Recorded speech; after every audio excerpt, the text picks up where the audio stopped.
सवाल number 1, lollipop चूसने के क्या फायदे हैं। सवाल नंबर 2, पादना बुरी आदत है क्या।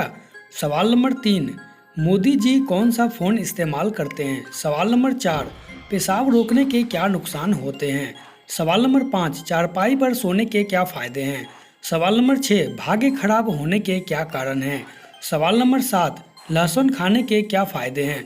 तो आइए दोस्तों जानते हैं इन सभी सवाल के जवाब को डिटेल्स में। यदि आपको पूरी जानकारी चाहिए तो वीडियो को लास्ट तक जरूर देखिएगा, आपको बहुत ही अच्छी जानकारी मिलने वाली है इस वीडियो में। दोस्तों आपने अब तक चैनल को सब्सक्राइब नहीं किया तो चैनल को सब्सक्राइब करके ऑल नोटिफिकेशन को ऑन कर लीजिएगा।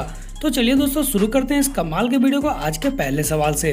दोस्तों आज का पहला सवाल है, लॉलीपॉप चूसने के क्या फायदे होते हैं। दोस्तों लॉलीपॉप का नाम सुनते ही कई लोगों के चेहरे पे मुस्कान आ जाती है, क्योंकि लॉलीपॉप एक ऐसा शब्द है जो बहुत जगह पर इस्तेमाल किया जाता है और इसके कई सारे अर्थ भी निकलते हैं।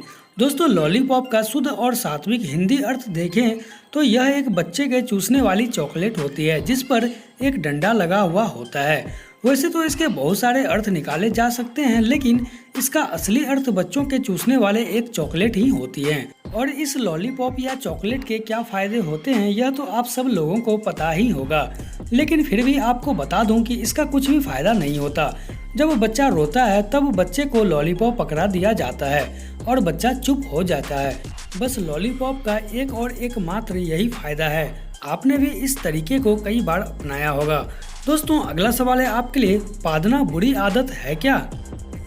दोस्तों लोग ऐसा कहते हैं कि पादना बुरी आदत है, या फिर ऐसा समझ लीजिए कि लोगों के बीच में पादना बुरी आदत है। बचपन में आपको सिखाया गया है कि पादना बुरी आदत है और आपने भी इसे मान लिया था और ऐसा पीढ़ी दर पीढ़ी चलता हुआ आ रहा है। इसीलिए आज तक किसी भी महापुरुष की जीवनी में उसके द्वारा किए गए तमाम गैर जरूरी कामों के जिक्र के बावजूद उनकी पादने का जिक्र नहीं मिलता है। इसलिए आपने मान लिया है कि पादना बुरा है, लेकिन सच इससे बिल्कुल उल्टा है। पादना अच्छी सेहत की निशानी होती है और यह बताता है कि आप पर्याप्त मात्रा में फाइबर खाते हैं और आपके शरीर में पाचन बैक्टीरिया की अच्छी संख्या मौजूद है। इसलिए पादना मतलब कि शरीर से गैस का निकलना शरीर को स्वस्थ रखने की पहचान है। अगर शरीर से समय पर गैस ना निकले तो कई सारी बीमारियां का दस्तक भी दे सकती है।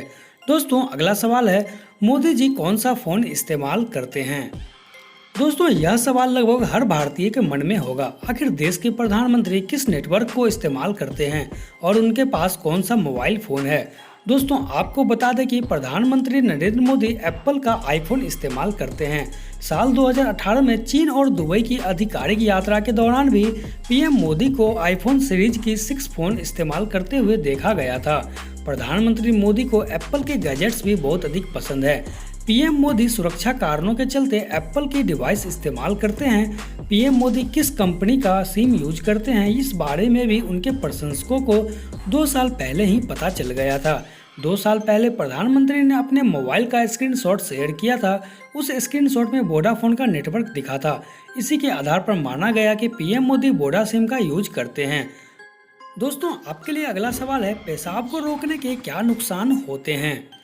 दोस्तों हमारे शरीर की हर एक्टिविटी सेहत पर सीधा असर डालती है, फिर चाहे वह आंतरिक गतिविधि हो या बाहरी गतिविधि। भूख, प्यास, यूरिन, गैस पास होना या फिर प्रेशर बढ़ना, हर एक का आपके स्वास्थ्य के लिए बेहद महत्व है। इसलिए इन्हें रोकना स्वास्थ्य को नुकसान पहुंचा सकता है। आमतौर पर कई बार आप ऐसी परिस्थितियों में फंस जाते हैं कि पेशाब आने के बाद भी जा नहीं पाते और उसे रोक कर रखते हैं। अगर आप अक्सर ऐसा करते हैं तो संभल जाइए और आइए हम आपको बताते हैं कि आपको इसके क्या क्या नुकसान हो सकते हैं। ऐसा करने से यूरिनरी ब्लैडर, किडनी या पेशाब की नली में जलन और सूजन की समस्याएं हो सकती हैं। यह किडनी के लिए बेहद हानिकारक होता है। इससे किडनी की कार्य प्रणाली में बाधा होती है और इसकी कार्य क्षमता प्रभावित होती है। यह किडनी में पथरी का कारण भी बन सकता है। देर तक यूरिन रोकने से मूत्र मार्ग के संक्रमण होने का खतरा भी बढ़ जाता है, जो आपकी सेहत को प्रभावित करता है। ऐसा करने से ब्लैडर में सूजन आने का खतरा भी बढ़ जाता है और डिस्चार्ज के दौरान तेज दर्द जैसी समस्याएं हो सकती हैं। दोस्तों आपके लिए अगला सवाल है, चारपाई पर सोने के क्या फायदे हैं। दोस्तों पहले हमारे बड़े बुजुर्ग लोग चारपाई पर ही सोया करते थे। उनके पास आज की तरह पलंग नहीं हुआ करते थे, परंतु उनका स्वास्थ्य आज के लोगों से ज़्यादा अच्छा हुआ करता था। उसका पाचन भी दुरुस्त रहता था और सोने के लिए वो चारपाई का प्रयोग ही ज्यादातर करते थे। आजकल जगह की कमी के कारण चारपाई घर में रखना संभव नहीं हो पाता, इसलिए लोग चारपाई को घर में कम ही रखते हैं। दूसरा कारण ये भी हो सकता है कि चारपाई घर में रखना एक पुराना सा फैशन माना जाने लगा है, परंतु चारपाई पर सोने के कई फायदे हैं। चारपाई पर सोने से खाना अच्छी तरह से हजम हो जाता है, पाचन क्रिया सुचारू रूप से काम करती है और सबसे बड़ा फायदा चारपाई पर सोने का यह है कि चारपाई की नियमित रूप से सफाई भी हो जाती है। उसमें मक्खी, मच्छर इत्यादि इकट्ठे नहीं होते, जबकि पलंग के नीचे रोजाना सफाई नहीं हो पाती है, वहाँ पर मच्छर इकट्ठे हो जाते हैं जो हमारे स्वास्थ्य को हानि पहुँचाते हैं। प्लास्टिक की रस्सी से बनी चारपाई पर सोना सेहत के लिए जितना फायदेमंद होता है, उससे ज़्यादा जूट की रस्सी से बनी चारपाई पर होता है। दोस्तों, आपके लिए अगला सवाल है, लहसुन खाने के क्या फायदे होते हैं। दोस्तों, लहसुन के बारे में हम सब जानते हैं कि लहसुन का प्रयोग स्वास्थ्यवर्धक और औषधीय गुणों के कारण सब्जी बनाने में भी किया जाता है। इससे खाने का स्वाद भी बढ़ जाता है और बहुत से लोगों में घरेलू उपचार और इलाज के लिए लहसुन का प्रयोग बहुत अधिक मात्रा में किया जाता है। बस आपको इसका उपाय सही तरीके से करने की जानकारी होनी चाहिए। लहसुन के क्या फायदे होते हैं मैं आपको बताता हूँ। अगर सुबह खाली पेट और रात में सोने से पहले कच्चा लहसुन खाने का तरीका मालूम हो तो आप अपना मोटापा भी कम कर सकते हैं। त्वचा, दाद, ब्लड प्रेशर, शुगर और बालों से जुड़ी समस्याओं का समाधान कर सकते हैं। अगर आप लहसुन सब्जी में पकाकर खाते हैं तो आपको इसका इतना फायदा नहीं होगा जितना आपको भुना हुआ लहसुन खाने से और कच्चा लहसुन खाने से होगा। जिन लोगों का ब्लड प्रेशर कम रहता है वह लोग कच्चा लहसुन भूलकर भी ना खाएं। जिन लोगों को लीवर से जुड़ी कोई समस्या हो या लीवर कमजोर हो, उन लोगों के लिए भी खाली पेट लहसुन का सेवन नुकसानदेह होता है। लहसुन की तासीर काफ़ी गर्म होती है, इसलिए प्रेग्नेंट महिला को इसका सेवन बिल्कुल नहीं करना चाहिए। अगर आपको लहसुन खाने से किसी तरह की कोई एलर्जी है तो आप कच्चा लहसुन ना खाएं। दोस्तों, आपके लिए अगला सवाल है, भाग्य खराब होने के क्या कारण हैं।